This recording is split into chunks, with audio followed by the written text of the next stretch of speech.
Hello all my dear students, welcome to Delta academy. This is Ranjan. Start करते हैं आज का सेशन। बेसिक इलेक्ट्रॉनिक्स की ये सीरीज आप लोग देख रहे हैं। आज की क्लास जो है इसके अंदर क्या टॉपिक पढ़ने वाले हैं हम लोग, तो बेसिक इलेक्ट्रॉनिक्स का फर्स्ट चैप्टर हमारा ऑनगोइंग है, सेमीकंडक्टर फिजिक्स का। इस फर्स्ट चैप्टर के अंदर ऑलमोस्ट अब आखिरी आखिरी के टॉपिक्स पे पहुंच गए हम लोग। तो आपको जल्दी से बता दूं कि आज क्या पढ़ने वाले हैं। आज की क्लास का जो टॉपिक है that is about Fermi level and Fermi energy band. Fermi direct का जो फंक्शन होता है, ये सभी चीज़ों के बारे में आज हम लोग आज की क्लास में पढ़ेंगे। देखेंगे कि ये फर्मी लेवल, फर्मी एनर्जी जो होता है वो, या फर्मी डायरेक्ट का जो डिस्ट्रीब्यूशन फंक्शन बनता है वो क्यों बनता है, कैसे बनता है, उसके पीछे का क्या लॉजिक है, क्या कंसेप्ट है उसके पीछे, और एग्जामिनेशन में इससे रिलेटेड कैसे क्वेश्चन देखे जा सकते हैं, सब कुछ इस वीडियो के अंदर आज की क्लास में डिस्कस करेंगे। बिना देरी के अब शुरू करते हैं आज की क्लास को। सबसे पहले देखिए, प्रीवियस क्लास में क्या पढ़े थे, मास एक्शन लॉ के बारे में पढ़े थे, है ना। हम लोग ये समझे थे कि ओवरऑल वर्किंग जो होती है कंसंट्रेशन के पॉइंट ऑफ व्यू से वो किस तरीके से रहती है, कैसे NI² के फॉर्म में हम लोग इंट्रिंसिक जो करियर कंसंट्रेशन होता है उसके स्क्वायर के फॉर्म में कैसे उसको देखते हैं, N/P का जो प्रोडक्ट होता है वो कैसे कॉन्स्टेंट होता है, और उसके ऊपर कैसे क्वेश्चन पूछे जा सकते हैं। आज की क्लास में ये जो टॉपिक पढ़ने जा रहे हैं इसमें थोड़ा सा अच्छा डीप अंडरस्टैंडिंग करने की जरूरत है, क्योंकि यहाँ से थ्योरेटिकल क्वेश्चन भी बनते हैं, प्रॉपर थ्योरेटिकल क्वेश्चन आते हैं और एकदम ट्रिकी वाले डेप्थ वाले क्वेश्चन आते हैं। ठीक है, तो कैसे समझे हम लोग हर चीज़ को। फर्मी लेवल से शुरुआत करते हैं। फर्मी लेवल या फर्मी एनर्जी जो है वो हम लोग इस नाम से इसको बोलते हैं, है ना। तो हम लोग बोलते हैं कि फर्मी लेवल,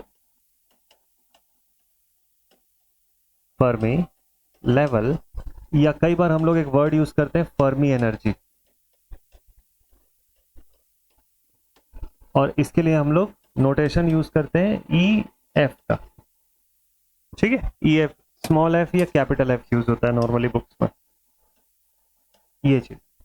तो सबसे पहले तो इसी पॉइंट को समझते हैं कि ये होता क्या है, और फिर देखते हैं कि क्या फर्मी लेवल और फर्मी एनर्जी क्या दोनों एक ही चीज होती है या इनमें कोई डिफरेंस होता है। क्योंकि आज तक बहुत सारे बुक्स में भी इवन मैंने देखा हुआ है कि दोनों को एक दूसरे के वाइस वर्सा फॉर्म में यूज किया जाता है। तो क्या ये कितना हद तक सही है, इसको समझते हैं। ठीक है, ये क्या रिप्रेजेंट करता है पहले तो इसको समझ लो। फर्मी लेवल या फर्मी एनर्जी, फर्मी लेवल की बात कर लेता हूं पहले। तो फर्मी लेवल इस चीज को रिप्रेजेंट करता है, वो आपको बताता है कि probability of getting a electron on a certain energy level state, वो कितनी प्रोबेबिलिटी हो सकती है। तो इसकी अगर क्लियर बात करें तो वो ये बोलता है कि भाई किसी एनर्जी, एक ऐसी एनर्जी स्टेट जहाँ पे इलेक्ट्रॉन्स के होने की संभावना 50% तो होगी ही होगी, कम से कम 50% इलेक्ट्रॉन्स के होने की संभावना वहां पर रहेगी। तो ये क्या रिप्रेजेंट करता है, energy level eight which the probability of finding an electron is 50%। अच्छा, it shows the energy level where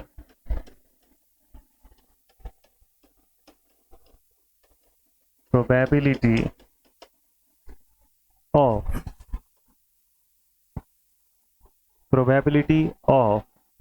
जहां पे इलेक्ट्रॉन्स के होने की संभावना। ठीक है, तो probability of finding an electron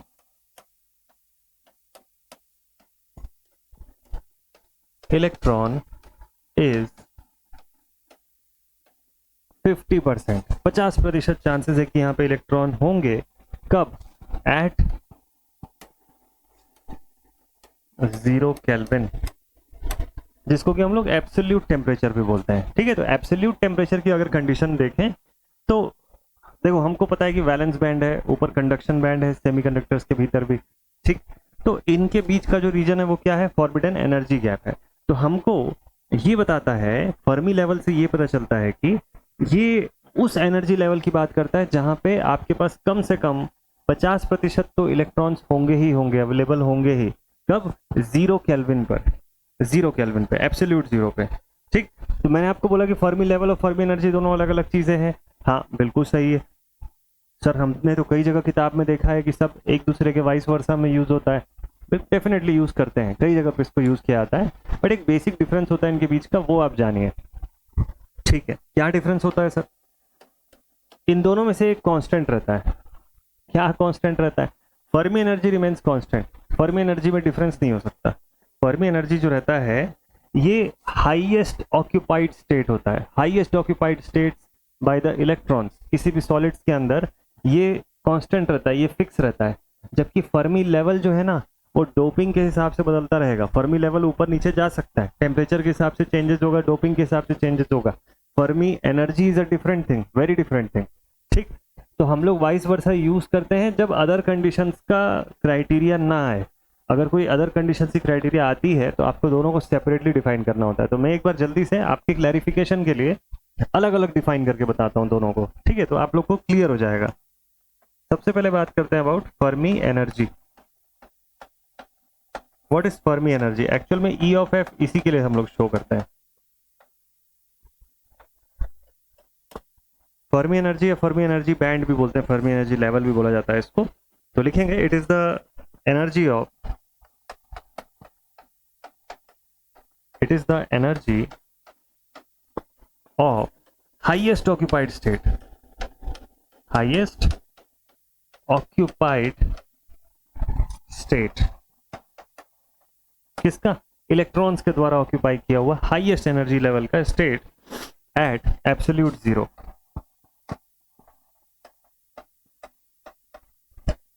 eight absolute zero.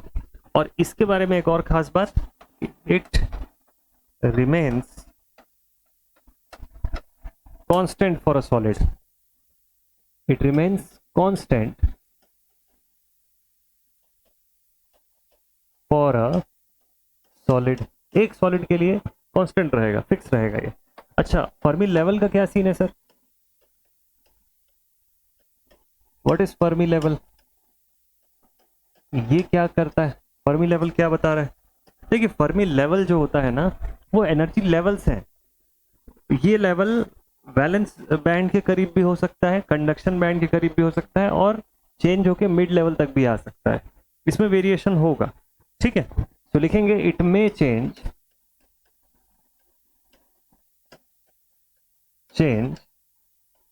With variation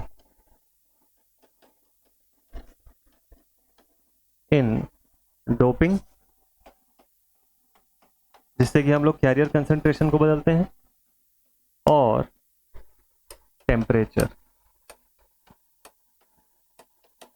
तो टेम्परेचर का चेंज से आपको पता है कि मोबिलिटी में क्या डिफरेंस होता है, कंसंट्रेशन में क्या डिफरेंस होता है ना? फोनॉन स्कैटरिंग वगैरह कैसे शुरू होती है, इस सब के बारे में बात कर चुके हैं हम लोग ऑलरेडी।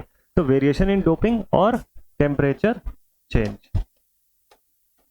इन दोनों के ही हिसाब से फर्मी लेवल डिफर कर सकता है सेम मटेरियल के लिए, ठीक है?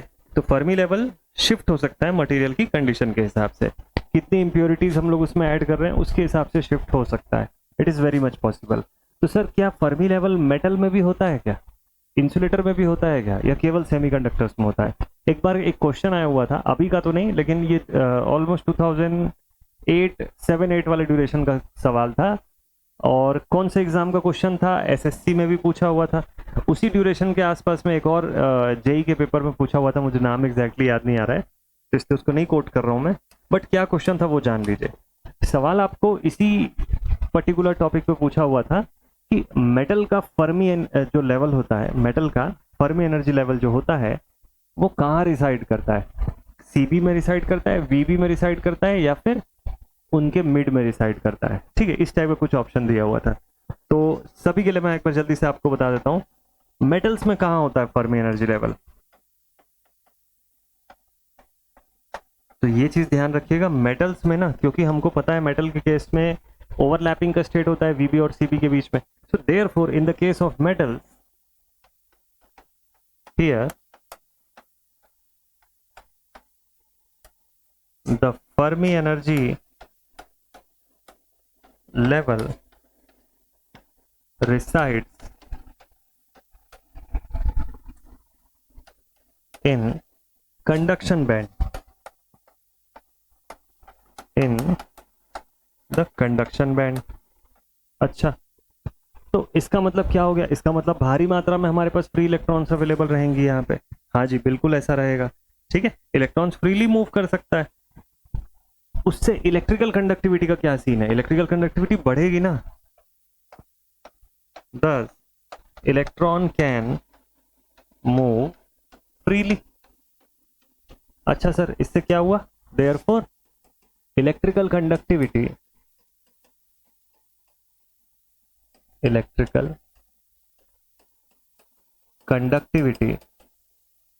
will increase.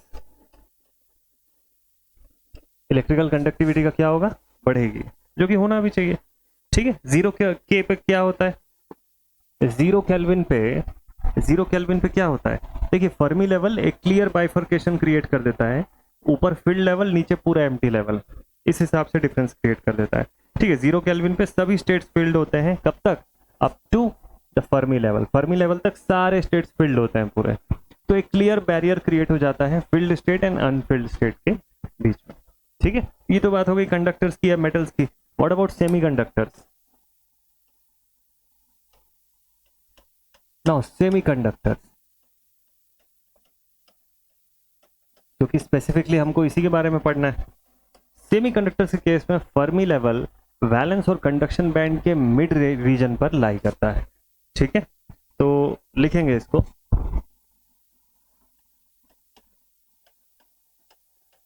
in case of semiconductors the Fermi level lies in the mid of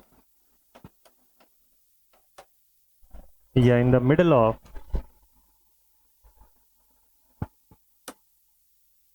VB valence band and conduction band, या आप ये भी बोल सकते हो कि in the middle of forbidden energy gap. ठीक है, ऐसा भी बोला जा सकता है इसको। तो इन दोनों के मिडिल पे लाई करता है। ठीक, क्या हमेशा ऐसे ही होगा? तो मैंने आपको भी थोड़ी देर पहले क्या बताया, फर्मी लेवल बदल सकता है सेम सॉलिड के लिए, सेम मटेरियल के लिए। किस आधार पे? टेम्परेचर के आधार पे या फिर डोपिंग के आधार पे। तो आप जैसे ही डोपिंग करते हो उस हिसाब से डिसाइड होगा कि वो फर्मी लेवल बदल के वीबी की तरफ जाएगा या सीबी की तरफ जाएगा। ठीक है, तो एन टाइप जितना आप ऐड करते जाओगे, है ना, जितना आप एन टाइप ऐड करते जाओगे उतना इलेक्ट्रॉन की वजह से इलेक्ट्रॉन का कंसंट्रेशन इंक्रीज होगा। मेजॉरिटी चार्ज कैरियर्स में क्या हो जाएंगे? इलेक्ट्रॉन्स। तो फर्मी लेवल किस तरफ जाएगा? कंडक्शन बैंड की तरफ।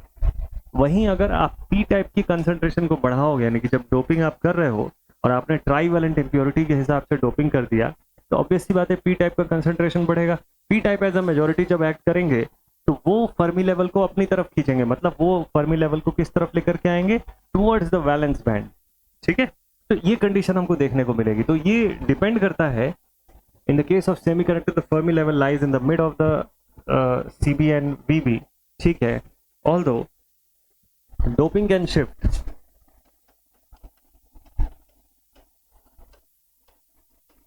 although doping can shift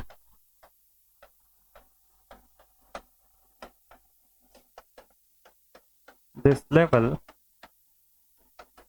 towards CB किस केस में? एन टाइप में, मतलब स्पेसिफिकली जब एक्सटेंसिव सेमीकंडक्टर की बात होगी तब, और VB इन पी टाइप।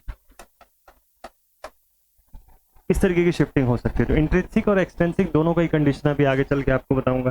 ठीक है, तो फर्मी लेवल का ये कंडीशन हमको इसमें दिख गया। अब अगर मैं बात करता हूं इंसुलेटर्स का क्या होता है।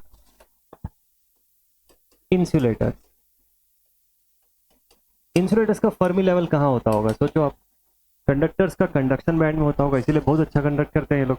इसका कहाँ होता होगा? सोचिए, बैंड गैप के अंदर ही रहता है ये। ठीक है, लिखेंगे Fermi level lies within the band gap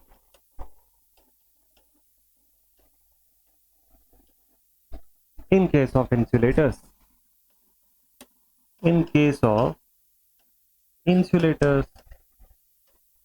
इससे क्या होता है? इससे इलेक्ट्रिकल कंडक्टिविटी पुअर हो जाएगी। This causes low electrical conductivity या नेग्लिजिबल इलेक्ट्रिकल कंडक्टिविटी। नेग्लिजिबल और नो इलेक्ट्रिकल कंडक्टिविटी। अच्छा, तो थ्योरी में तो ये समझना बड़ा ही आसान हो गया सर। तो अभी तक मुझे लगता है थोड़ा सा फैमिलियराइज हो गए होंगे आप लोग फर्मी लेवल से, है ना? थोड़े से फैमिलियर हो गए होंगे कि अच्छा फर्मी लेवल ये होता है, इस ये सारी चीजें इसमें पता चलती है हमको। अब थोड़ा सा एक लेवल और डेप्थ में जाते हैं इसमें, थोड़ा सा और एडिशनल चीजें इसके बारे में जानने की कोशिश करते हैं, ठीक है? जो हमको पता होना चाहिए फर्मी लेवल पढ़ने के समय। फर्मी लेवल अगर हम लोग जब पढ़ रहे हैं तो हमको सबसे पहले ये देखना चाहिए कि इंट्रिंसिक एंड एक्सट्रिंसिक दो सेमीकंडक्टर। अब मेजर फोकस मेरा सेमीकंडक्टर पे है, मेटल इंसुलेटर सबके बारे में जान लिए, लेकिन अब डेप्थ में पढ़ेंगे अबाउट सेमीकंडक्टर्स ओनली, ठीक? इंट्रिंसिक एंड एक्सट्रिंसिक होते हैं हमारे पास। एक्सट्रिंसिक के अंदर दो पार्ट होते हैं, दो वैरायटीज होते हैं, N type and P type. Intrinsic semiconductors के केस में फर्मी लेवल मिड बैंड पे लाई करता है हमेशा।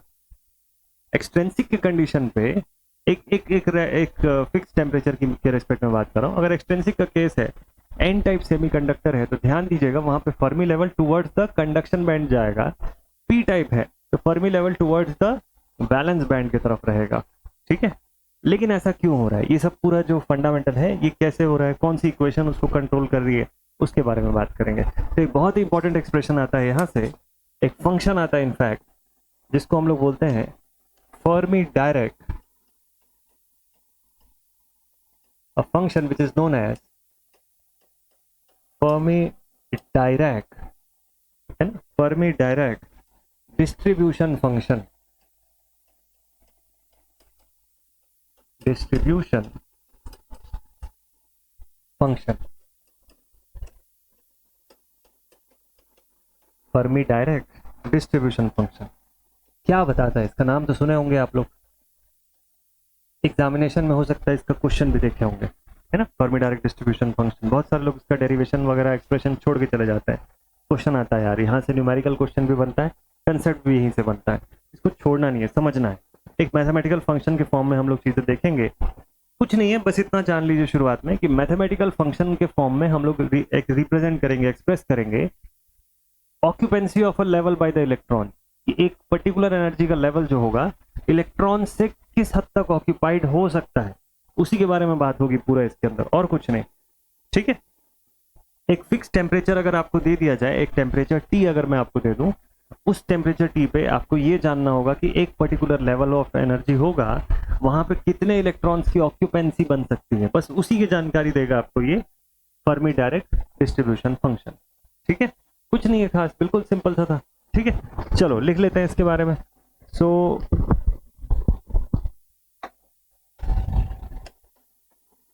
its major function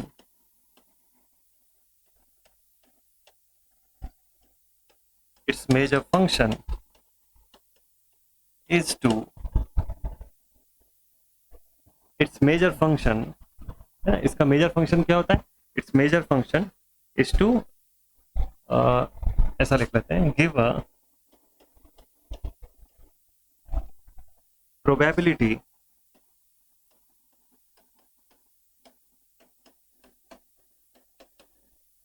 of electron occupancy at an energy level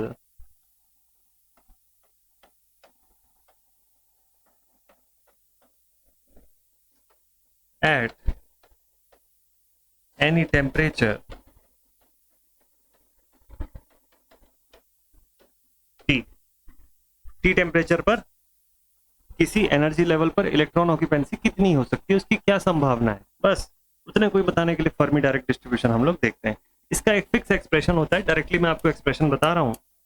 so it is given as F of E is equal to 1 whole upon 1 plus E raise to the power E minus E F divided by K T, divided by K T. बहुत काम का expression है ये, इसको भूलिएगा मत, बहुत important expression है। इसका कोई बहुत डिटेल डेरिवेशन में नहीं करवा रहा हूँ आपको, नीड भी नहीं है। डायरेक्टली इस एक्सप्रेशन को देखिए, इससे कुछ चीज समझना है हमको।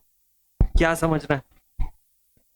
अच्छा, पहले तो ये जान लेते हैं कि यहाँ जो जो लिखे हैं उसका मतलब क्या है, कौन कौन सी चीज क्या है। एफ ऑफ ई क्या बताता है?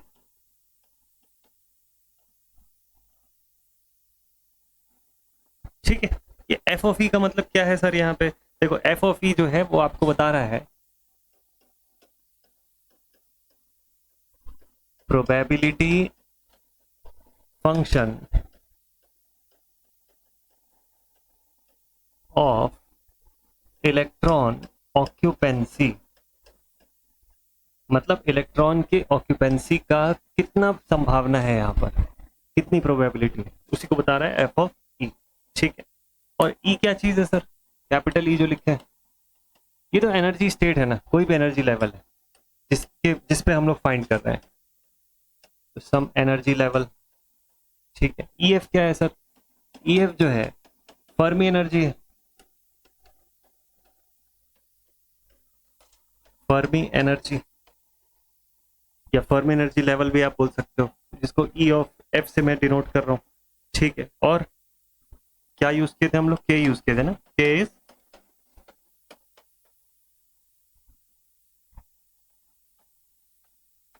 Boltzmann constant. अच्छा, और टी क्या है? टेम्परेचर, एब्सोल्यूट टेम्परेचर, या टेम्परेचर लिख लीजिए इसको, टी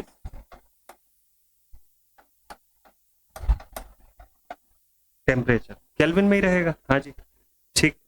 बेसिकली हम लोग यहाँ पे एब्सोल्यूट टेम्परेचर के रिस्पेक्ट में ही बात करते हैं, तो इसको एब्सोल्यूट ही लिख लीजिए, ज्यादा अच्छा रहेगा। क्लियर? तो ये सभी टर्म का मतलब आप समझ गए। अब इस इक्वेशन को दोबारा से देखिए।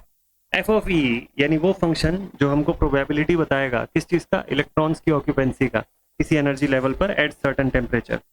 तो that is given as 1/1 plus E raise to the power E minus E F whole upon K T Boltzmann constant multiplied with temperature, यानी पूरा इफेक्ट टेम्परेचर का भी यहाँ पे होगा।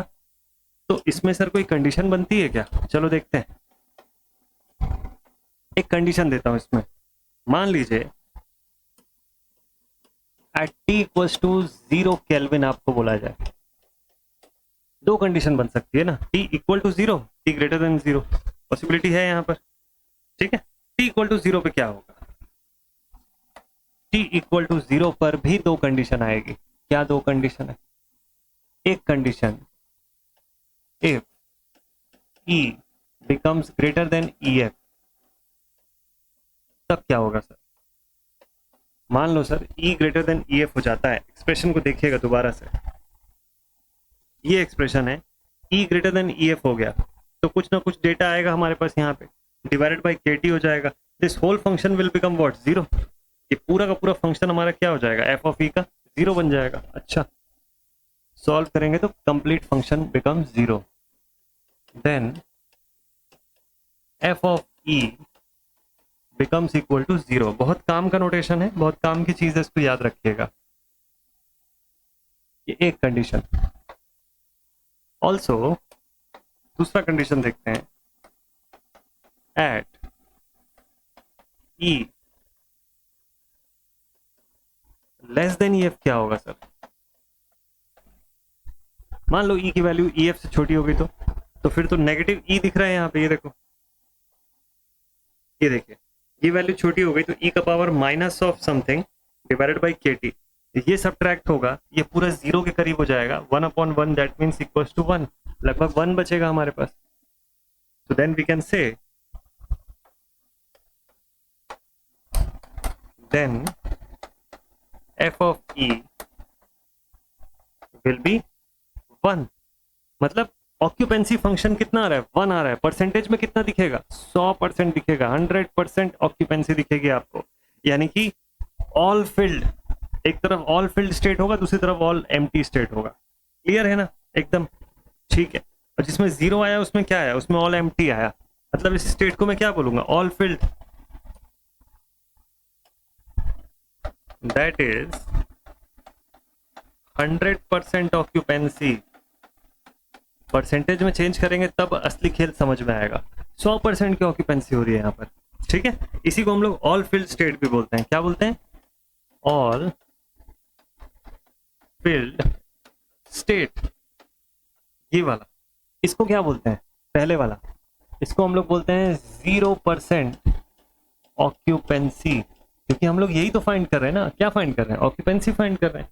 0% ऑक्यूपेंसी है, therefore it is an all empty state,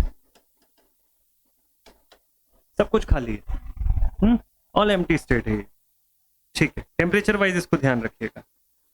तो electron के प्रेजेंस होने की कितनी परसेंट चांसेस है यहाँ, 0% प्रोबेबिलिटी है। यहाँ कितनी है, 100% है, इसीलिए ऑल फिल्ड स्टेट बोल रहे हैं इसको, और ऊपर वाले को ऑल एम्प्टी स्टेट बोल रहे हैं। ठीक है, ये सब कब चल रहा है, जब t इक्वल टू 0 है।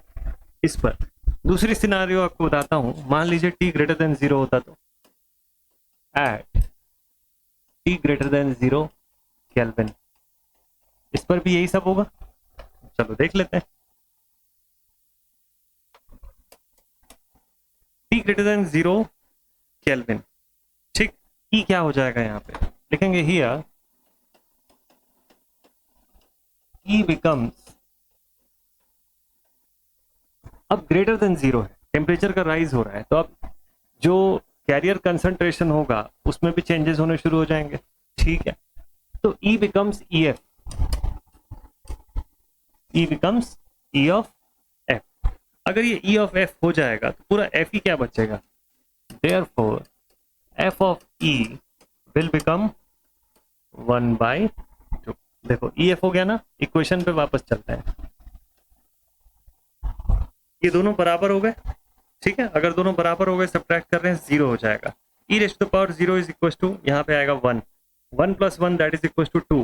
क्या बचेगा, 2 बच रहा है, मतलब 1/2 बच रहा है, सॉरी 1/2 या 0.5 बच रहा है ना, इसी की बात कर रहा हूँ मैं, इसलिए मैंने यहाँ 1/2 लिखा या 0.5 लिखा। और वी कैन ऑल्सो से कि 50% ऑक्यूपेंसी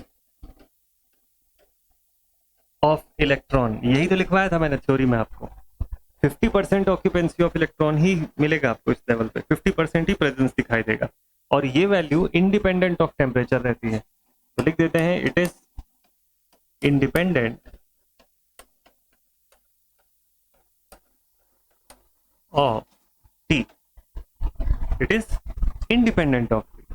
वहां टी कुछ भी हो उससे हमको कोई मतलब नहीं है, देख लो आप टी में कोई भी वैल्यू पुट कर लो, ये देखिए ये रहा फॉर्मूला।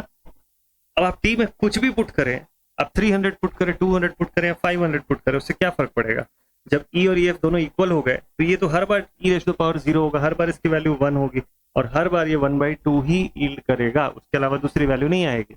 इसीलिए मैंने लिखवाया आपको कि it is independent of temperature. यहाँ इस केस में टेम्परेचर से होने वाले चेंज से कोई फर्क नहीं पड़ता। ठीक है, तो इस पे फोकस करना जरूरी है यार, यही पूरा कंक्लूजन है। ये एफ ऑफ ई से मैं एक बार फिर से पूछ लेता हूँ आपसे कि आपको, ताकि समझ आ रहा है कि नहीं है मुझे पता चल जाए। एफ ऑफ ई बता क्या रहा है एक्चुअल में, एफ ऑफ ई ये बता रहा है ये function of probability of electron occupancy of eight a certain energy level, एक पर्टिकुलर एनर्जी लेवल पे कितने इलेक्ट्रॉन्स ऑक्यूपाई हो सकते हैं उसकी संभावना का फंक्शन है, और कुछ नहीं, बिल्कुल सिंपल है। चलो ठीक है ठीक है ठीक है, तो हम लोग ये बोल सकते हैं कि 0 केल्विन पे हमको स्टेप फंक्शन मिल रहा है, 0 केल्विन पे स्टेप फंक्शन मिल रहा है, और ग्रेटर देन 0 केल्विन पे क्या मिल रहा है, ग्रेटर देन 0 केल्विन पे हमको स्मूथ ट्रांजिशन मिल रहा है। ठीक, तो सर फर्मी लेवल जो है इंट्रिंसिक एक्सट्रिंसिक का क्या सेम ही रहेगा क्या, नहीं यार, सब में डिफरेंस रहेगा, इसी से तो क्वेश्चन पूछा है एग्जामिनेशन में। चलो आपको बताता हूँ, फर्मी लेवल पहले इंट्रिंसिक से पढ़ना शुरू करते हैं। So Fermi level of intrinsic semiconductor, intrinsic का इजी है, ये स्टैंडर्ड भी है एक्चुअल में। इंट्रिंसिक के लिए ही हम लोग देखते हैं कि कैसे 50% का डेटा आ रहा है, कैसे 1/2 का डेटा जो है वो मिल रहा है। ठीक है, चलिए समझते हैं इस चीज को। इंट्रिंसिक सेमीकंडक्टर, इंट्रिंसिक मतलब प्योर फॉर्म, प्योर फॉर्म में मतलब क्या हुआ, नंबर ऑफ इलेक्ट्रॉन जितने सीबी में दिखेंगे आपको, उतने ही नंबर ऑफ होल्स आपको वीबी में दिखाई देंगे, यानी कि वैलेंस बैंड में दिखाई देंगे। ठीक है, so in case of intrinsic semiconductor, the number of electrons in conduction band is equal to the number of holes in valence band eight a certain temperature, है ना, पर्टिकुलर फॉर्म में। तो इसका मतलब n इक्वल टू पी है, n equal to P, ये relation तो तय है, इसलिए हम लोग वहां पे मैथेशियन रूल लगा के ni स्क्वायर के फॉर्म में रिप्रेजेंट करते थे इन चीजों को। ठीक है, हाँ जी, तो n इक्वल टू पी बिल्कुल करेक्ट है यहाँ पे। अब क्या हो रहा है इससे, इलेक्ट्रॉन कंसंट्रेशन मान लो पूछे आप, कहां पर, सीवी में, electron concentration in conduction band कैसे रिप्रेजेंट करते हैं, इसका एक एक्सप्रेशन होता है। क्या एक्सप्रेशन होता है इसका, so it is given as n is equals to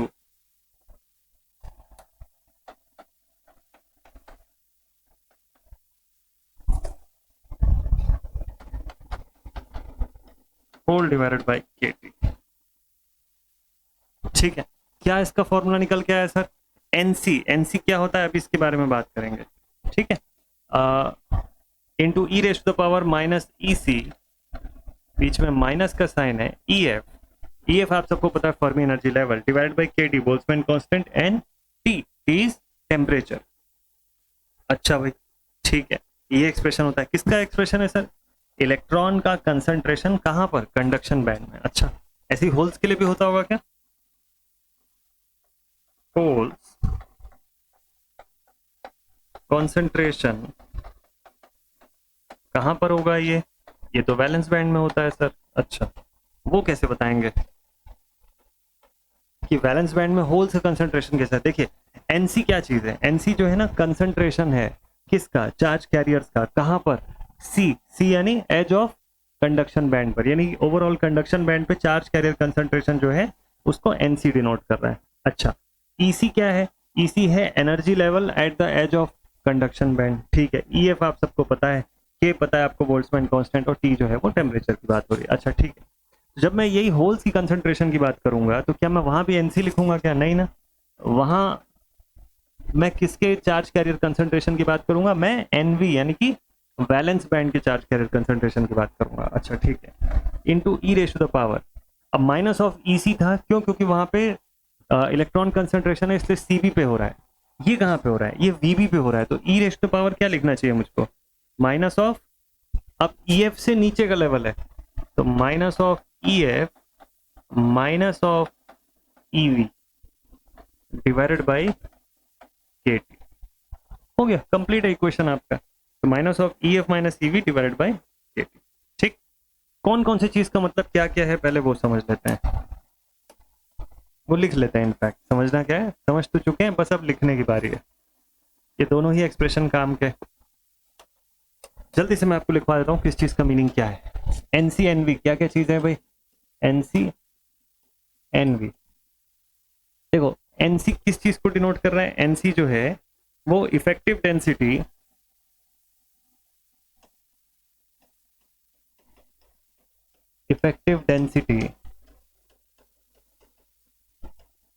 of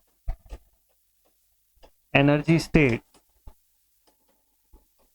eight CB, conduction band, उस पर डिनोट कर रहा है, उसको डिनोट कर रहा है ये। ठीक है, ये वो डेंसिटी है जहां इलेक्ट्रॉन स्टे कर सकता है, इलेक्ट्रॉन रिसाइड करेगा वहां पे। अच्छा, एनवी क्या चीज है, ये भी same effective density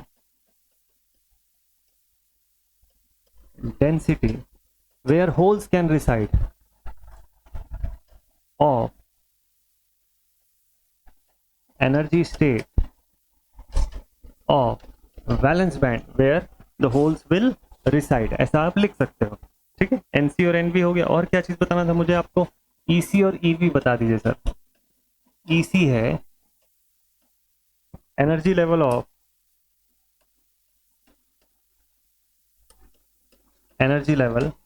of edge of CB, conduction band, और वैसी ईवी क्या है, ये है the energy level of the edge of valence band, उनके एनर्जी लेवल है। बाकी ईएफ वगैरह आपको पता है। ठीक है, फर्मी लेवल एनर्जी जो है उसकी बात कर रहा है, लिख देते हैं जब इतना कुछ लिख लिया तो, ईएफ जो है it is Fermi energy level. तो इसका मतलब ओवरऑल हमको इन सभी का नाम पता चल गया, किसको किसको क्या क्या बोलते हैं और इनका एक्सप्रेशन क्या बताता है। ये सब किसके लिए चल रहा है? ये सब इंट्रिंसिक सेमीकंडक्टर के लिए पढ़ रहे हैं हम लोग, ठीक है। प्योर फॉर्म ऑफ सेमीकंडक्टर जो है उसके लिए पढ़ रहे हैं, ठीक है। तो उसमें कंडक्शन बैंड और वैलेंस बैंड में जो कैरियर का कंसंट्रेशन है वो उस बारे में हम बात कर रहे हैं, ठीक है। तो इंट्रिंसिक सेमीकंडक्टर में हमको पता है कि n इक्वल टू पी होता है, तो लिखते हैं since n is equal to p, है ना। यहाँ पे n और p दोनों बराबर हैं, तो इसका मतलब इनके जो एक्सप्रेशन थे वो भी बराबर होने चाहिए। कौन से एक्सप्रेशन? ये दोनों एक्सप्रेशन। इक्वेट करते हैं दोनों एक्सप्रेशंस को, चलिए दोनों को इक्वेट करते हैं।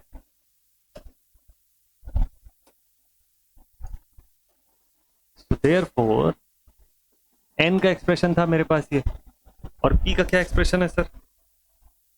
चलो p का एक्सप्रेशन भी देख लो यहां से, ये वाला पूरा।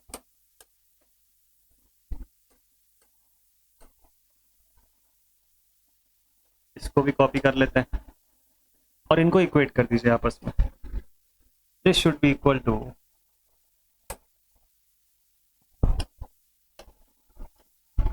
N V E raise to the power, ये क्या आ गया यहाँ पे? अच्छा ई कट गया, ई F minus E we upon K T, ठीक है। तो अब इसको नेचुरल लॉग करना पड़ेगा, ई के एक्सपोनेंट की पावर में है तो। सो टेकिंग लॉग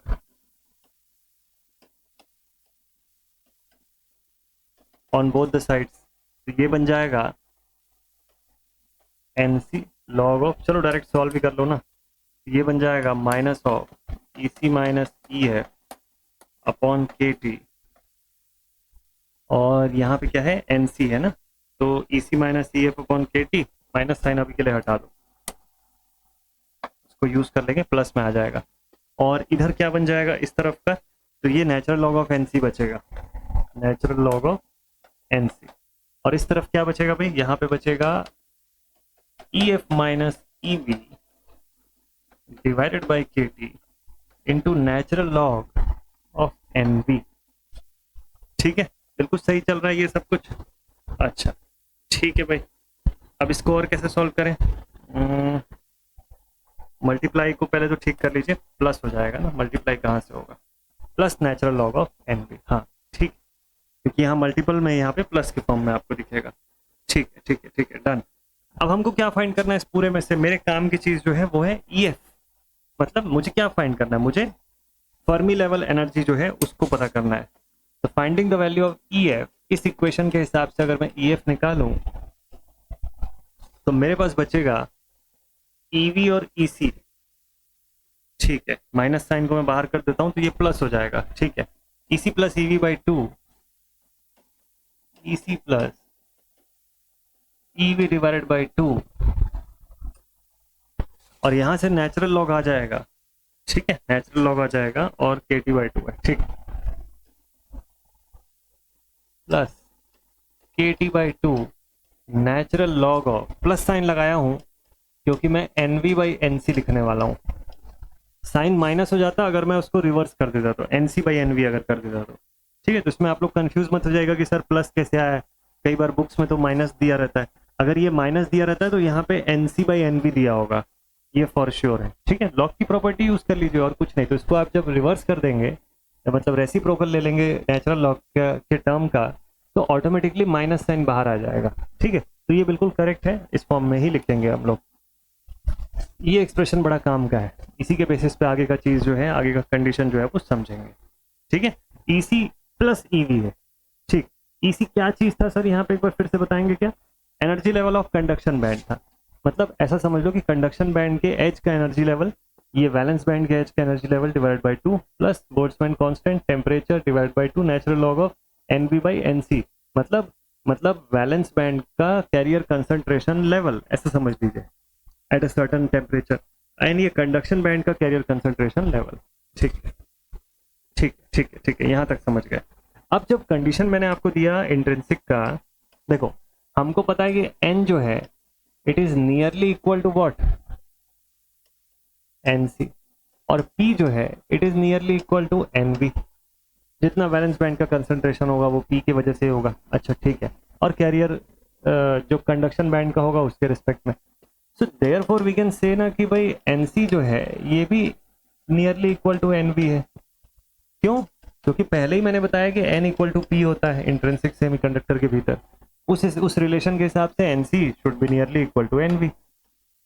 और इसको जरा मैं पुट कर दूं ऊपर तो क्या आएगा? NV by NC cancel out हो गया, 1 बचा यहाँ पे, नेचुरल लॉग ऑफ 1, ये पूरा इक्वेशन हो गया मेरे पास 0। एक्सप्रेशन बचेगा ईसी प्लस ईवी बाई 2।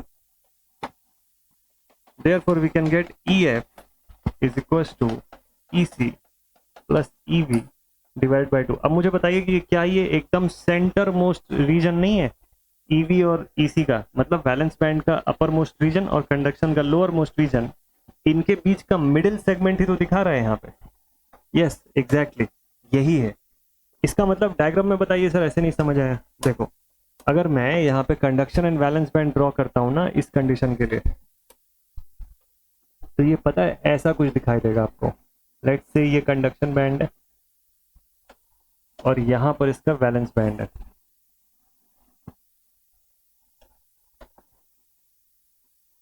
तो फर्मी एनर्जी लेवल यहां कहीं पे लाई करेगा, बिल्कुल इन दोनों के बीचों बीच।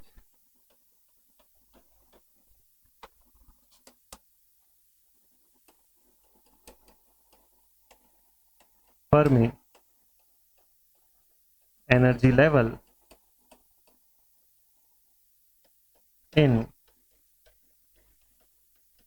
इंट्रिंसिक सेमीकंडक्टर, इसी को हम लोग मिड बैंड लेवल भी बोलते हैं। क्या बोलते हैं इसको? मिड बैंड लेवल भी बोला जाता है। VB and this one is CB, conduction band. ठीक है, एग्जैक्टली मिड आया, इसीलिए 50% आया हमको यहाँ पर जो डेटा मिला।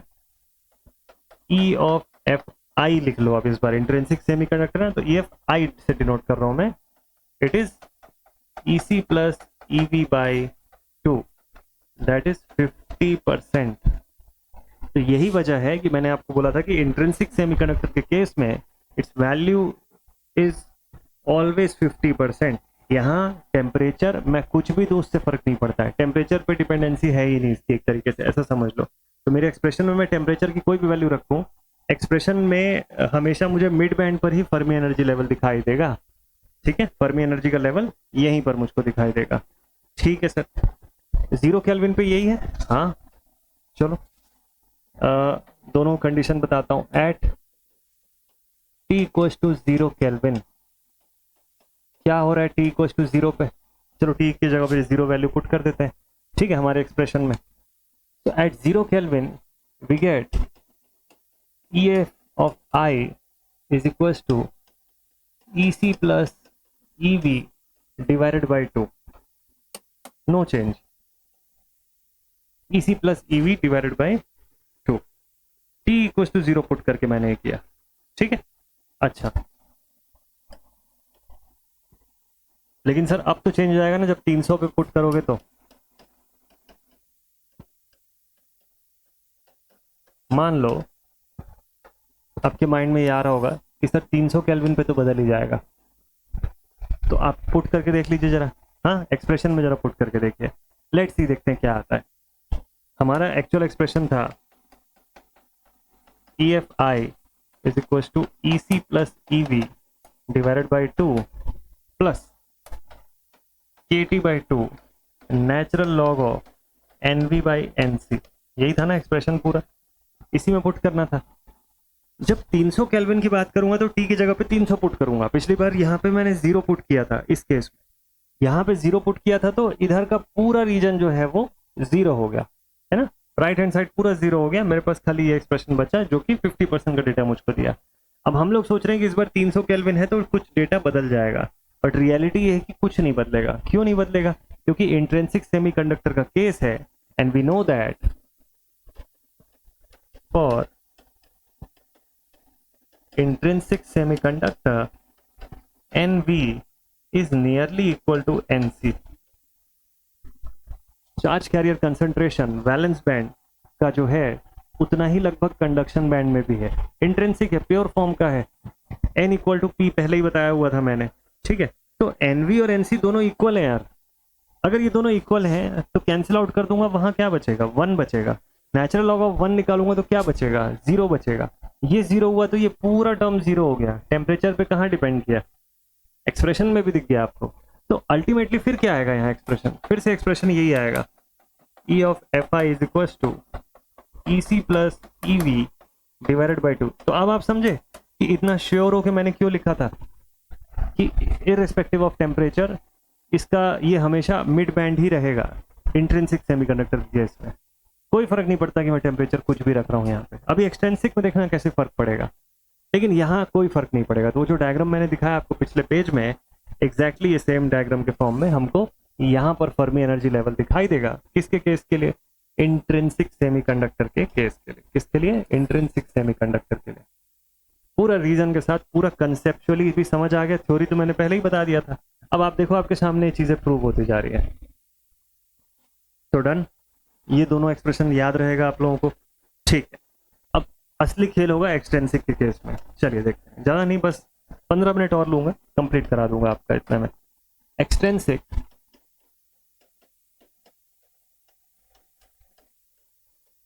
सेमीकंडक्टर, इसके केस में क्या होता है, क्या n इक्वल टू पी होता है भाई? यहाँ पे तो सब चीज डोपिंग पे भी डिपेंड करेगी, यहाँ पे तो टेम्परेचर के हिसाब से भी चीजें बदलेंगी, है ना। यहाँ तो चीजें बदलेंगी भाई, majority charge carrier n type p type के हिसाब से बदलाव आएगा। यस, तो सबसे पहले इस चीज को याद रखिएगा कि when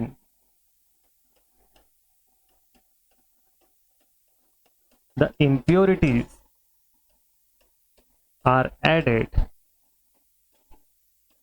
यानी कि मैं डोपिंग की बात कर रहा हूं इसकी, then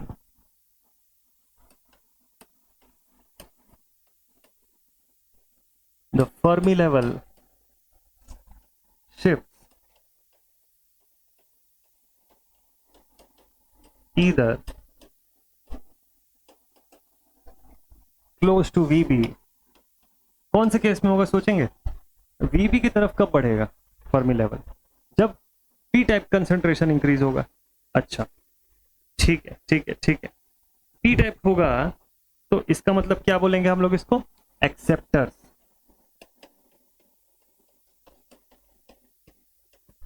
shift close to VB acceptors, और क्लोज टू CB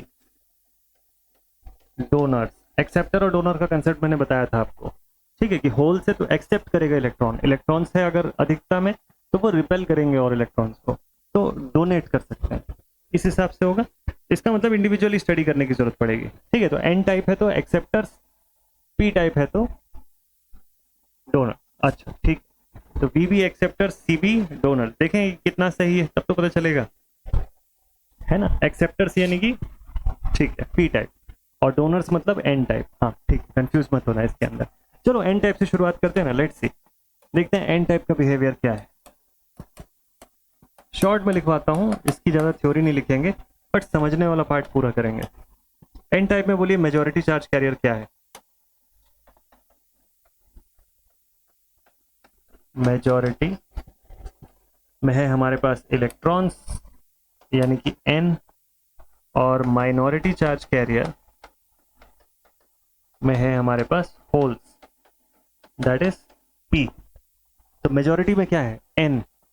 n जो होगा वो लगभग किसके इक्विवेलेंट है, nv के कि nc के, nc के इक्विवेलेंट होगा ना, डिस्कस किए थे हम लोग। तो बताइए कि इसको मैं डोनर कंसंट्रेशन के इक्विवेलेंट मानूंगा कि एक्सेप्टर कंसंट्रेशन के इक्विवेलेंट मानूंगा। उस हिसाब से अगर आप पूछ रहे हो सर, तो ये इक्विवेलेंट है डोनर कंसंट्रेशन के।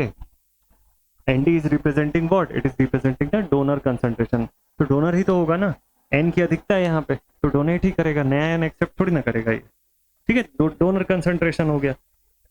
मैं फुल आयोनाइजेशन एक्सपेक्ट करके चल रहा हूँ, ठीक है, मतलब मेरा अजम्पशन है कि मैं फुल आयोनाइजेशन की कंडीशन पे ही ये सारा कुछ डेरिवेशन लिख रहा हूँ, तभी ये बातें सही है, ठीक। तो n is nearly equal to nd।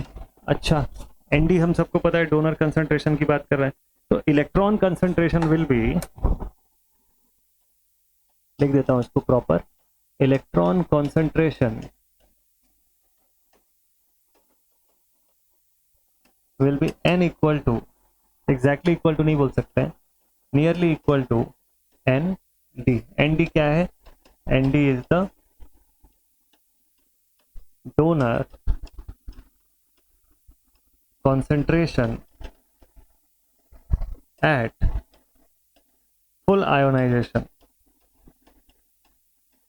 Full ionization समझ आते जा रहा है ना? ये सब कंसेप्ट है यार, काम की चीजें।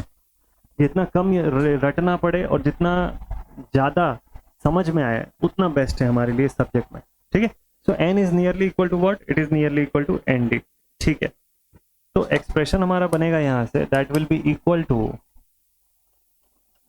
n of c into e raised to the power, n of c into e raised to the power minus ec minus ef whole divided by kt। क्यों ऐसा मैंने लिखा? इसके पीछे का रीजन देखिए। nc मतलब क्या हो गया? कैरियर कंसंट्रेशन किसका? कंडक्शन बैंड का एट एब्सोल्यूट टेम्परेचर। अच्छा, तो कैरियर कंसंट्रेशन किसका? कंडक्शन बैंड का। क्यों?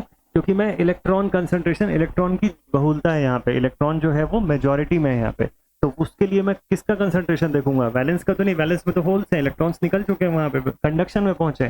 तो conduction NC into e raise to the power minus E C minus E F. E F जो है फर्मी लेवल एनर्जी, और ई सी क्या हो गया? इसी की मैं बात कर रहा था, energy level of the conduction band, ठीक है। कंडक्शन बैंड का एनर्जी लेवल, इस रिस्पेक्ट में मैं इसका डिटेल बताऊंगा, ठीक है। तो लॉग अगर मैं ले लूं इसका, टेकिंग लॉग,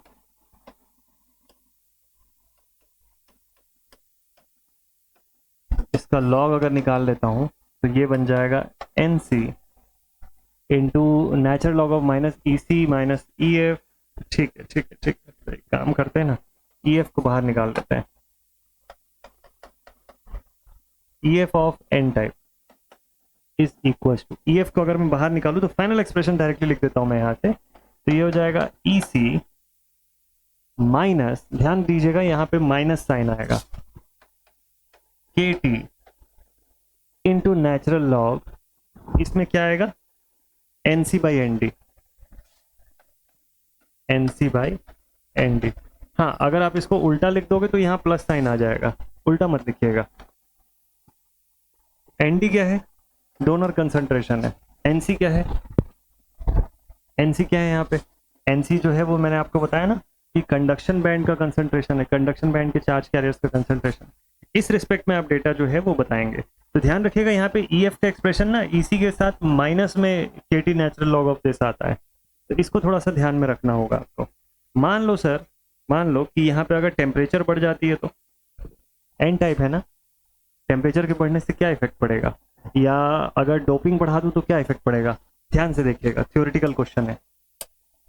सबसे पहले तो इसको इंपॉर्टेंट मार्क कर लीजिए, ये सब कुछ फॉर्मूले हैं जो बहुत काम के। दो केस देते हैं, when temperature is increased, when the temperature is increased. हम सबको पता है एक्सट्रेंसिक सेमीकंडक्टर के अंदर टेम्परेचर के बढ़ने से क्या होगा? टेम्परेचर इंक्रीज होगा, ठीक। अब टेम्परेचर इंक्रीज होगा तो क्या होगा? फर्मी लेवल जो है वो किस तरफ बढ़ेगा? कंडक्शन बैंड की तरफ जाएगा कि सीबी की वीबी की तरफ जाएगा? ये देखिए, टी अगर इंक्रीज करता हूं तो फर्मी एनर्जी लेवल, अच्छा देखो, टेम्परेचर अगर इंक्रीज होगा तो क्या होगा? कंडक्टिविटी बढ़ेगी कि घटेगी? कंडक्टिविटी घटेगी। कंडक्टिविटी कब घटेगी? जब फर्मी एनर्जी लेवल जो है वो कंडक्शन बैंड को छोड़ के नीचे आना शुरू करेगा। किसके तरफ? वो मिड बैंड की तरफ आना शुरू करेगा, ठीक है। यही चीज होगा इसके अंदर। सो in this case the Fermi energy level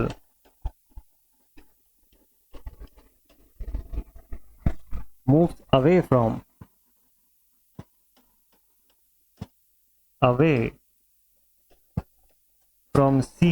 CB or towards the mid band, towards the mid energy band की तरफ बढ़ना शुरू करेगा तापमान के बढ़ने से। और इससे कंडक्टिविटी का क्या होगा? कंडक्टिविटी कम होगी यार, thus conductivity reduces। अब बताइए कि जहां पे हम लोग कंडक्टिविटी के बारे में लिखे थे वहां मैंने आपको थ्योरेटिकली यही पॉइंट लिखवाया था, सेम यही पॉइंट लिखवाया था कि टेम्परेचर इंक्रीज होगा थ्योरेटिकली, और हम लोग बोले थे कि कंडक्टिविटी रिड्यूस होती चली जाएगी। अब आज देखिए कि इस फंडामेंटल से भी यही होता हुआ दिख रहा है। तो दो अलग अलग फंडामेंटल्स मैच करके एक ही रिजल्ट पे पहुंच रहे हैं यहाँ पे। ठीक है, तो इस तरीके से भी आप समझ सकते हो कि ये फर्मी एनर्जी लेवल का कंसेप्ट यहाँ पे कैसे सही फिट बैठ रहा है कि हाँ सर कंडक्टिविटी तो रिड्यूस होगी ना, टेम्परेचर हम लोग इंक्रीज करते जा रहे हैं, कंडक्टिविटी हैज टू रिड्यूस। दूसरे तरीके से भी देख लिया कि क्यों रिड्यूस हो रही है। ठीक है, टेम्परेचर इंक्रीज करने से। डोपिंग कंसंट्रेशन इंक्रीज करने से क्या होगा बताइए? डोपिंग करूंगा तो क्या होगा भाई? डोपिंग इंप्योरिटीज एडिशन करूंगा तो मेजोरिटी चार्ज कैरियर्स बढ़ेंगे तो मेरे पास कंडक्शन बैंड में ज्यादा अमाउंट के चार्ज कैरियर्स होंगे, ज्यादा इलेक्ट्रॉन्स की अवेलेबिलिटी होगी। इसका मतलब सर, इसका मतलब कंडक्टिविटी बढ़ जाएगी। एकदम सही सोच रहे हो, अगर ऐसा सोच रहे हो तो लिख दीजिए इसी को। When the doping is increased, when the doping is increase, doping increase होने से क्या होगा? कैरियर कंसंट्रेशन, शॉर्ट में लिख रहा हूं, carrier concentration in CB will increase, thus conductivity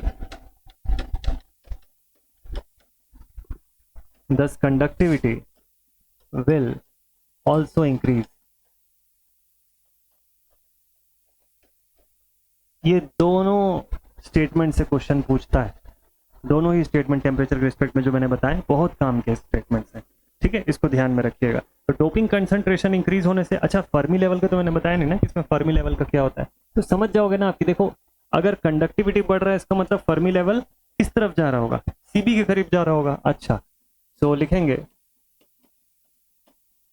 in this case the Fermi level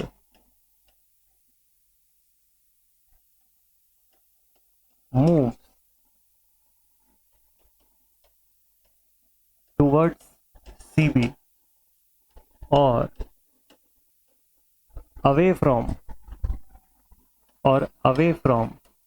the mid band, mid band से दूर जाएगा। क्योंकि एग्जाम में हो सकता है मिड बैंड के नाम से पूछ ले, तो मिड बैंड के रिस्पेक्ट में भी पता होना चाहिए। हो सकता है पेपर में सीबी के नाम पे पूछ ले, तो सीबी के से भी पता होना चाहिए कि अच्छा सीबी की तरफ आ रहा है, मिड बैंड से दूर जा रहा है। मतलब तो एक ही है ना, मतलब वही है। ठीक, अच्छा मतलब क्या हुआ सर यहाँ पे? मतलब ये हुआ, देखो दो कंडीशन दिखाता हूं आपको इसका। मान लीजिए यहां पर कंडक्शन बैंड था, ठीक है, और इस जगह पे है हमारे पास वैलेंस बैंड, ठीक। इनिशियली जो था फर्मी लेवल हमारा मिड बैंड यहाँ पर, अच्छा एन टाइप है ना, तो यहाँ नहीं था, ये हमारा मिड बैंड है। ये कौन सा बैंड है? This is our mid band, जिसको कि हम लोग E C plus E V divided by 2 से डिनोट करते हैं। E C plus E V divided by 2, ये क्या चीज़ है? This is valence band. यहाँ की energy top most region of the valence band कैसे शो करेंगे हम लोग? ई वी से। ये क्या है? Conduction band. इसको किससे शो करेंगे हम लोग? ई सी से शो करेंगे।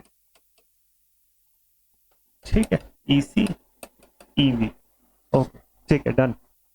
इनिशियली टेम्परेचर मान लो आप 0 केल्विन लिख लो। ठीक है, टेम्परेचर जो है एकदम बेसिक 0 केल्विन मान लो। 0 केल्विन पे कहाँ होगा हमारा फर्मी लेवल? 0 केल्विन पे यहीं होगा। मतलब इसको यहां मानो आप, एट 0 केल्विन। 0 केल्विन पे ये क्या चीज है? This is our Fermi level.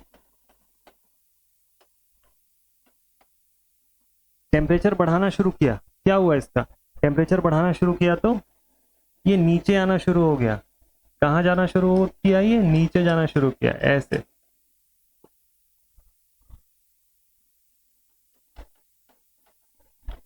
This is Fermi level, ठीक है।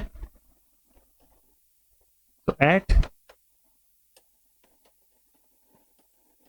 Increased temperature. आप समझ जाएंगे इस डायग्राम से, अब आपके लिए ज़्यादा इजी हो गया ये चीज़ कि तापमान के बढ़ने से ये लेवल किसकी तरफ बढ़ना शुरू हो गया, मिड बैंड की तरफ बढ़ना शुरू हो गया, लेकिन सीबी से दूर होना शुरू हो गया, कंडक्टिविटी कम होनी शुरू हो गई। सब एक दूसरे से रिलेटेड है, बेस्ट वे में आपको समझ में आते जाएगा। अगर ये पूरे चीज़ जितना मैं बता रहा हूँ उसको ध्यान से सुन लिए ना और एक अच्छा प्रॉपर नोट्स बना लिए ना, तो मैं लिख के बता रहा हूँ कि एग्जामिनेशन के सारे मतलब 100% टॉपिक जो इस सब्जेक्ट में, इस पर्टिकुलर टॉपिक से जितना पोर्शन पूछ सकता है वो सब आपकी कॉपी में होगा, सब आपके माइंड में होगा, रटना नहीं पड़ेगा आपको। बस बहुत प्रॉपर वे में फोकस करके सुनते जाइए मैं अभी जो भी बताते जा रहा हूँ, ठीक है। तो टेम्परेचर के इंक्रीज होने पे क्या हुआ, फर्मी लेवल जो है वो कंडक्शन बैंड से दूर होना शुरू हुआ और किसके करीब आना शुरू हो गया, मिड बैंड के करीब आना शुरू हो गया। अच्छा ठीक है, पी टाइप सेमीकंडक्टर जल्दी से बताइए सर। चलो पी टाइप की बात कर लेते हैं यहाँ पर। और P type semiconductor,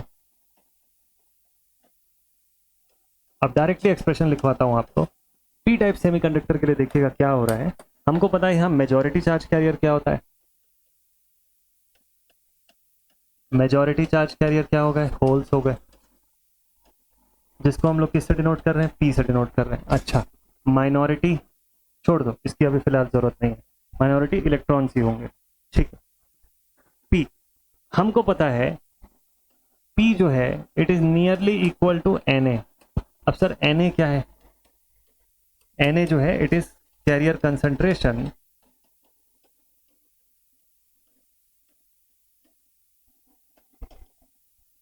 of acceptors, ठीक है। Carrier concentration of what, of acceptor, acceptor carrier concentration बोल सकते हो इसको। So it should be given as, या it will be given as, जब इसकी बात करेंगे पी टाइप की तो हम लोग के फोकस में क्या रहेगा, कहाँ का कंसंट्रेशन देखेंगे, वीबी का कंसंट्रेशन देखेंगे ना, तो इसलिए सबसे पहले लिखेंगे आप एनवी।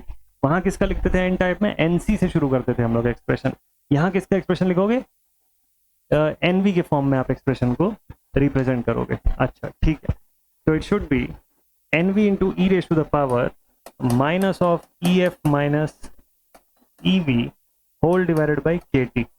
फिर से इसका नेचुरल लॉग ले लेंगे, फिर से सॉल्व करेंगे, तो मैं डायरेक्टली लिखता हूँ solving, on solving we get e of f, e of f, आप चाहो तो इसको p टाइप के लिए नीचे p भी लिख सकते हो, e of fp हो जाएगा ये। it will be given as ev, यहां से शुरुआत होगा तो ev plus kt natural log of, ध्यान दीजिएगा यहाँ पे पॉजिटिव साइन आया है, ठीक है। तो नेचुरल लॉग में क्या लिखोगे आप, nv अपॉन na। ये सब फॉर्मूले बहुत काम के हैं यार, क्वेश्चन पूछता है इन फॉर्मूले से, तो छोड़ना नहीं इन फॉर्मूले, लोगों को अच्छे से ध्यान दीजिएगा। Again this is an important formula, बहुत काम की चीज़ है। पॉजिटिव साइन है यहाँ पे, इसको ध्यान दीजिएगा। पी टाइप सेमीकंडक्टर है, क्या होना चाहिए इसमें थोड़ा सा सोच लेते हैं। इसमें भी मैं वही दो चीज़ पूछूंगा आपसे कि मान लो टेम्परेचर इंक्रीज हुआ या मान लो डोपिंग अगर इंक्रीज हुई, दोनों केसेस में क्या क्या होगा। चलो समझते हैं, बस 2 पॉइंट्स और। पहला, व्हेन टेम्परेचर इंक्रीजेस, अब टेम्परेचर इंक्रीज का क्या फर्क पड़ेगा यहाँ पे, तो हम लोग किसकी बात कर रहे हैं, हम लोग पी टाइप मेजॉरिटी की बात कर रहे हैं, ठीक है। और हम लोग बोल रहे हैं टेम्परेचर इंक्रीज होगा, तो फर्मी लेवल का क्या होगा, फर्मी लेवल जो है वैलेंस बैंड से ऊपर जाएगी कि उसके करीब आएगी, नहीं, वैलेंस बैंड से सर दूर होने लग जाएगी, करीब नहीं आएगी। अच्छा तो लिखेंगे here the Fermi level moves away from the valence band। पढ़े थे पहले भी ये चीज, टेम्परेचर इंक्रीज होगा, कैरियर कंसंट्रेशन में चेंजेस आएगा, वहां पर क्या होगा, स्कैटरिंग शुरू होगी, स्कैटरिंग शुरू होगी तो क्या होगा, कंडक्टिविटी घटनी शुरू हो जाएगी वहां पे, ठीक है। तो कंडक्टिविटी घट रही है, इसका मतलब फर्मी लेवल वीबी से दूर जा रहा है, दस कंडक्टिविटी will decrease। और मान लीजिए अगर मैं इम्प्योरिटीज का एडिशन बढ़ा दूं तो when डोपिंग इज इंक्रीज। अच्छा, डोपिंग इंक्रीज होगा तो क्या होगा? मान लो ज्यादा मात्रा में ट्राईवैलेंट इम्प्योरिटी से डोप करना शुरू कर दिया मैंने। ट्राईवैलेंट इम्प्योरिटीज का अगर डोपिंग मैंने बढ़ा दिया तो इसका मतलब मेरे पास कैरियर कंसंट्रेशन तो बढ़ेगा ना। इसका मतलब क्या होगा? इसका मतलब कंडक्टिविटी बढ़ेगी, और कंडक्टिविटी बढ़ रही है इसका मतलब फर्मी लेवल जो है अब वापस वैलेंस बैंड की तरफ आ रहा है, मिड बैंड से दूर जा रहा है। समझ जाएंगे, ठीक है, पूरा कहानी समझ में आ गया। So in this case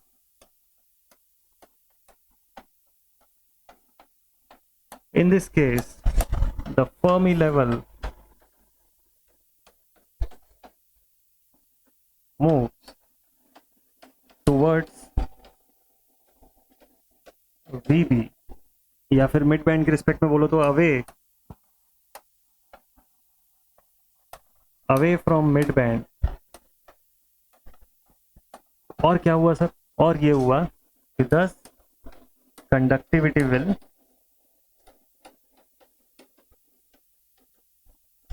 increase,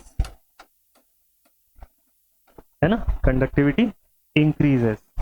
बहुत ही मस्त तरीके से लगभग सारी चीजें मैंने आपको इसके अंदर कवर करवा दिया related to Fermi level, Fermi Dirac equation. Examination में क्वेश्चन इन कंडीशंस के हिसाब से पूछता है, थ्योरी बनता है, सीधे सीधे 1 लाइनर 2 लाइनर थ्योरी जो है वो इन सब टॉपिक्स के ऊपर पूछेगा। तो वहां पे माइंड को अच्छे से फोकस्ड रखिएगा। ये पूरे 20-21 पन्ने का जो नोट्स मैंने बनाया है आप लोगों के लिए, ये नोट्स को बहुत ध्यान से अच्छे से पढ़िएगा, आपको हर चीज समझ में आएगी। इतना कुछ लिख दिया है मैंने कि अगर सपोज कर लो कि आप आज से 10 दिन 15 दिन बाद जो मैंने बताया वो भूल भी जाते हो, तो आप जब ये नोट्स लेके पढ़ने बैठोगे सारा चीज वर्ड बाय वर्ड याद आ जाएगा, जैसे मैंने बोला आपको, ठीक है। और भूलने के चांसेस ना के बराबर हैं।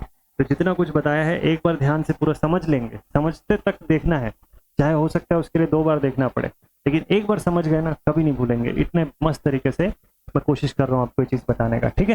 तो Fermi level, Fermi energy level का जो डेफिनेशन शुरू में लिखवाया था मैंने 50% का, वो आगे चल के देखो कि कैसे फिट बैठ रहा है अपनी जगह पे। So this was all about the Fermi level and Fermi direct distribution function. I hope आपको ये चीज पूरा अच्छे से समझ में आया होगा। डिफरेंट एनालिसिस देख लिए, टेम्परेचर का एनालिसिस, डोपिंग का एनालिसिस, ये सब के हिसाब से।